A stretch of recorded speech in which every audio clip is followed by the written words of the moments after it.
Hello, good morning, and welcome to Tech Tuesday. My name is Sarah Richey.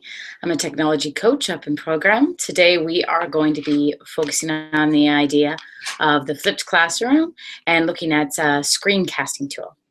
I'm going to give you a minute to settle in. I'm going to ask that you have one tab open in order to watch us on the channel and another tab to collaborate with us. And I'm going to flip screens.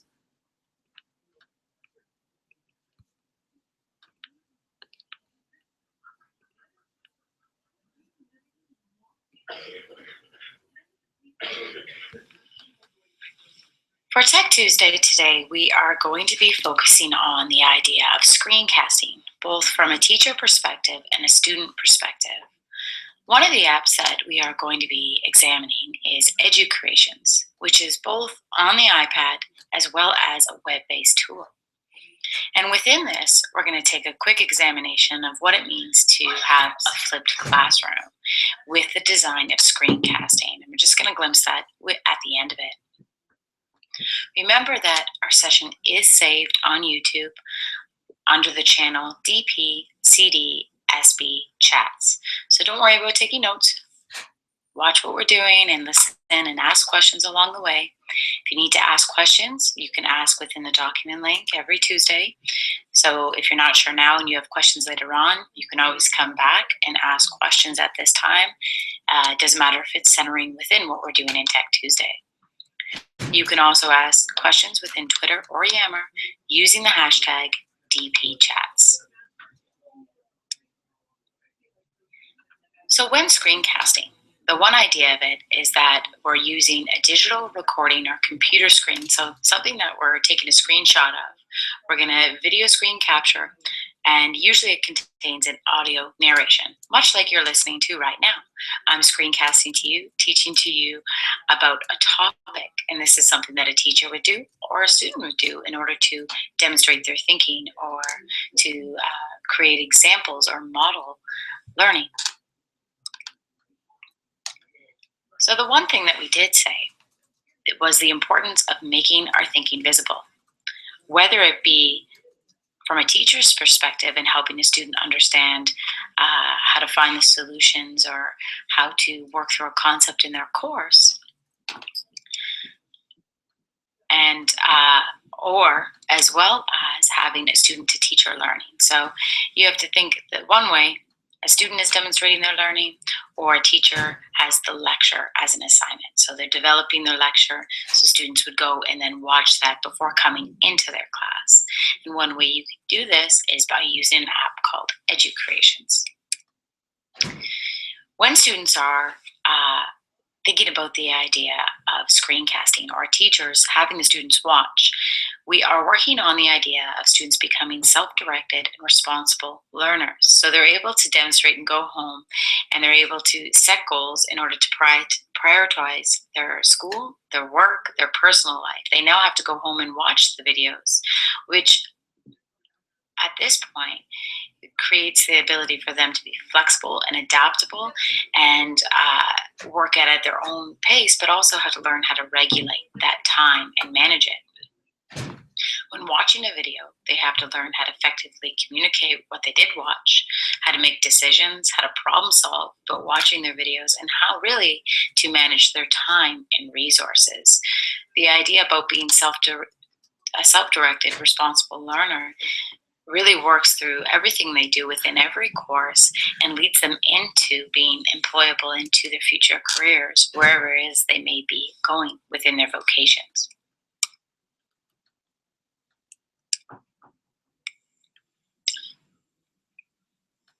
So when using EduCreations, the screen here shows the app on the iPad. You can also use EduCreations on the web and create your lessons from there. But today we're going to take a look at some of the tools and features within the iPad app. So I'm just going to go into here, and it's going to come up to my page where it has the first two lessons. So at this point, you've already set up your account and gone into the web and created a login and created a course. Now it's time to add a video to the library to share with your students. So the way that we do this is by video creation, and we can place this whether it be within the PC, on any laptop, or an iPad, and it can be uploaded directly to your education account. So the first part is you can create a new lesson by either clicking on the tab on the top right where you see the little plus sign. So if I go into that, you'll see that it comes up with an interactive whiteboard for you to record your video.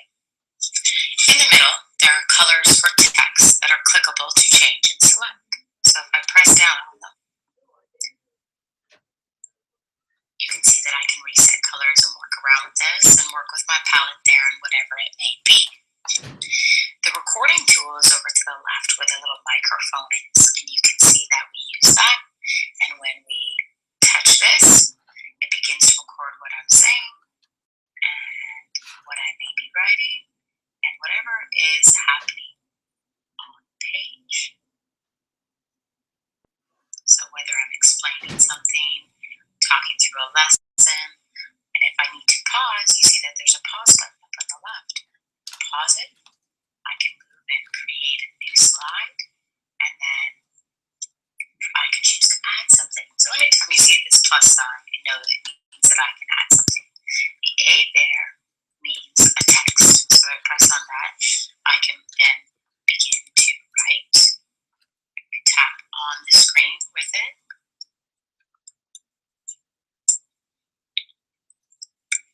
And so if I'm not recording, I can then choose to create the page itself. So I might go in here, I might add a few things, take a look into my camera roll, and be able to then move things around a little bit. And that little pointer you see up at the right with the blue little hand, this tells me that I can then move this around.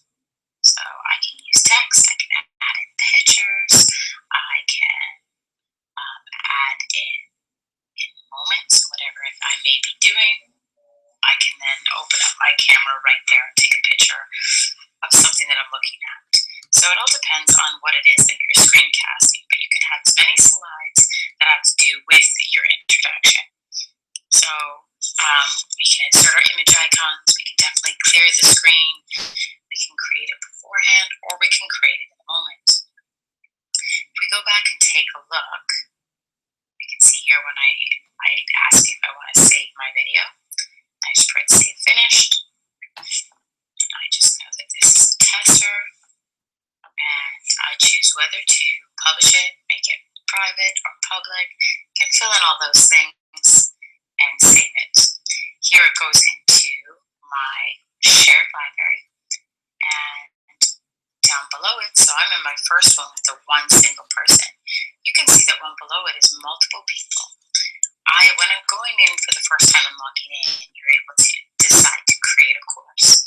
I've gone in here, and I can then create and put in the lessons that I've designed into my class. So if I go back again, I can just simply hold down on what we just did, and it will come up with some options. And I can say add to and the course that I designed. When I go back down below and I open up my course, I see that the one that we just designed together is in there.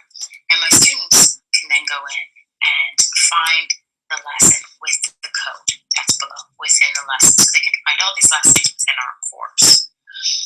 Another great thing is if you, down right at the bottom, you're going to see a star. And here you can see some examples of different lessons already created from math, science, language arts. So there's some real great ones already designed. If we take a look, I'm going to open this up. I'm going to show you one of them for the gas laws. You want to take a moment and look at the different gas laws that we've been studying. For the gas laws, they involve the variables pressure, volume, and temperature, also the number of moles. So we have two skills that we want to do. First is we want to look at a problem and recognize what kind of problem that is, and then solve that problem.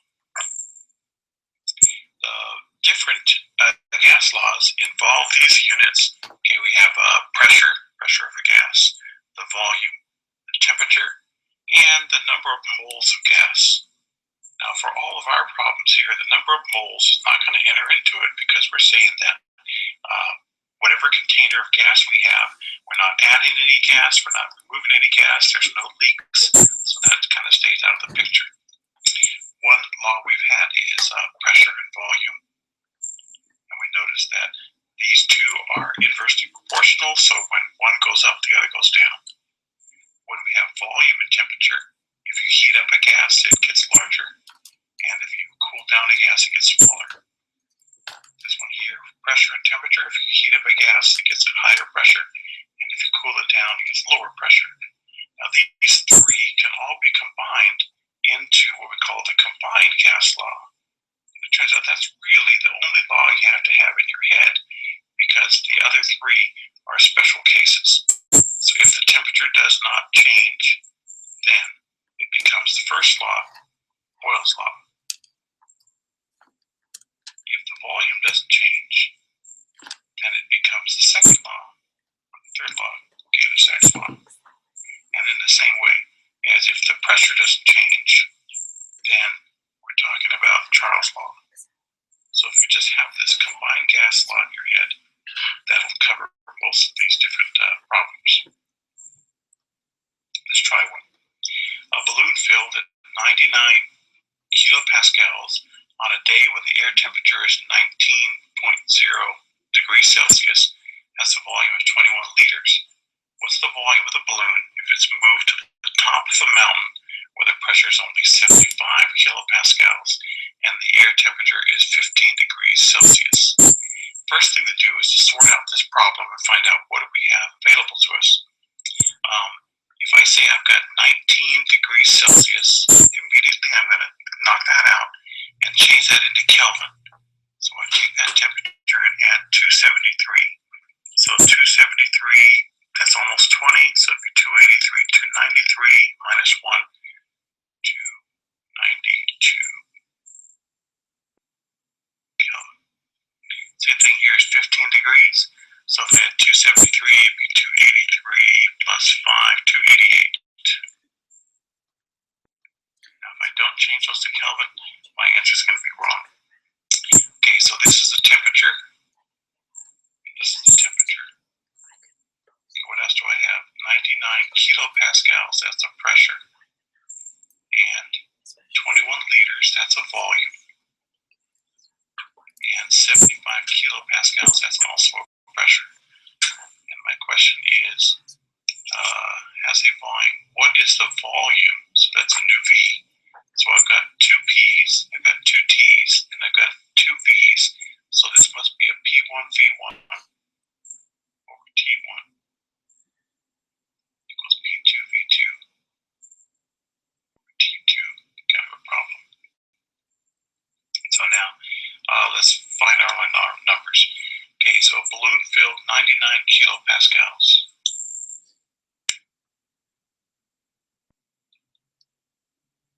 Okay, has a volume of 21 liters. Okay, when the temperature is 292 Kelvin. Okay, now I need the P2. Okay, what is the volume? So this is X. If it's moved to the top. I stop there and give you a little bit of an idea here that just when, whether it be the teacher or whether it be a student talking about a problem, how they're thinking of the problem, what that looks like, I think that is so imperative to learning. So you think of that idea, if you're being able to screencast as a teacher, the students are able to go back and review and understand the content at their own pace.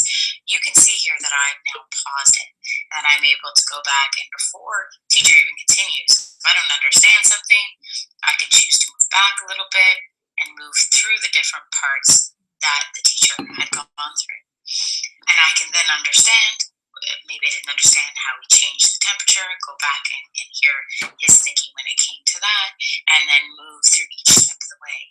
And I can view this various times before I come into class and then begin working with more problems in the same manner. So one great thing about screencasting is that you're able to then have the students understand the content before they come into class. And then you could really engage with content and work on different tasks, and you can then facilitate as a teacher and walk around knowing that they were able to watch the videos previous to your lesson, and then you can actually help them in any problem areas where they may be struggling, or maybe lifting them up to something a little bit more challenging if they're finding this too easy. At the same time, students can use the same program and apply their thinking and talk through the program, so you as the teacher can then understand their thinking and maybe how they got to each part of the problem, and if they are struggling in some way, at what part that they kind of, it fell apart, or they made a slight mistake that changed the entire question overall. And this can be done for so many different types of subjects. It doesn't really matter. It all depends. You could be taking that look and they're looking at a body paragraph. Maybe they're analyzing their work and breaking apart and talking about each part of their writing. You can understand what they're thinking and how they're getting to where they are. So for everything here, you can even see when we go into the idea of creative arts, they break apart the idea of major scales, or being able to understand how to write the notes within the scales. So here we've come to the idea of we're able to demonstrate our thinking with this with music. We're able to demonstrate our thinking here with our science, with our language, and definitely we see the ability within math, right? That they can sit there and be able to break apart their question and explain their thinking. And with everything, we want to not only see the end result with the students, but we want to understand how they got there. And we also want to enable the students to work at their own pace. So as teachers, we design screencasts for them that enable them to work at their own pace. Then they're going to be able to reach their full potential, because they can go back and understand it and rewatch a video. Sometimes in live lessons, you can't repeat what was just said. So that brings us to our final point, that flipped learning is one way to be able to have direct instruction moved from the group learning space to an individual learning space. And the resulting group space is transformed now into dynamic, interactive learning environments. So at this point, the educator guides students and applies the concepts and engage creatively in the subject matter. What we think about, though, mostly, is that when we think of screencasting, a flipped classroom is a little bit different. That's when you're creating a video and you're showing them exactly what to do. With flipped learning, it's the idea of having them go back, have a reading, or maybe working on extra problems, and then coming back and engaging with that material. So there are those two ideas. So this flipped learning here is that really the two things that are the same about flipped learning and the flipped classroom is that you're coming back to a dynamic learning environment in which you're engaging with the material, because the students have taken something and engaged with the content at home before coming in.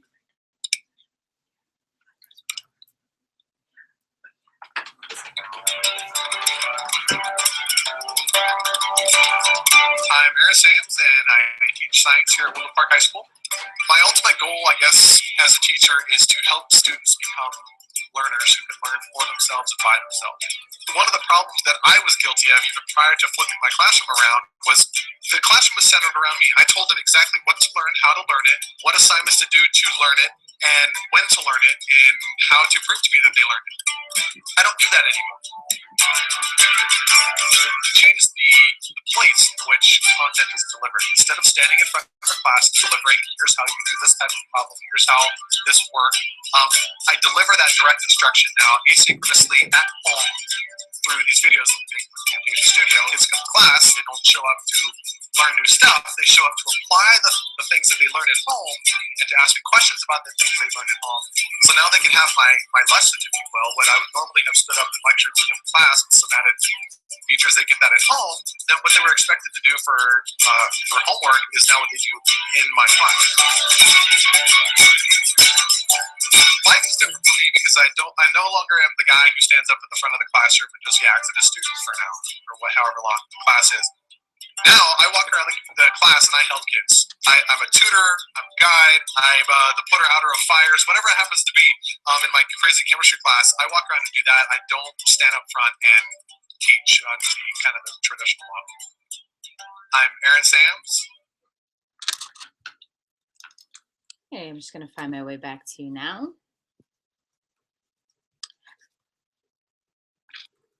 So hopefully you were able to pick up on a few ideas on how to use EduCurations as a casting tool, whether it be for the teacher or for the student. It's great to kind of consider changing our practice in the way that students are receiving some of the instruction that we're giving them. If you have a moment today, we'd really appreciate if you go to the survey. It's on where you signed in for the YouTube channel. Just a couple quick questions to see how the session went and if there's anything that you'd like to learn in the near future. Thank you so much for coming in today and enjoy the rest of your Tuesday. Take care.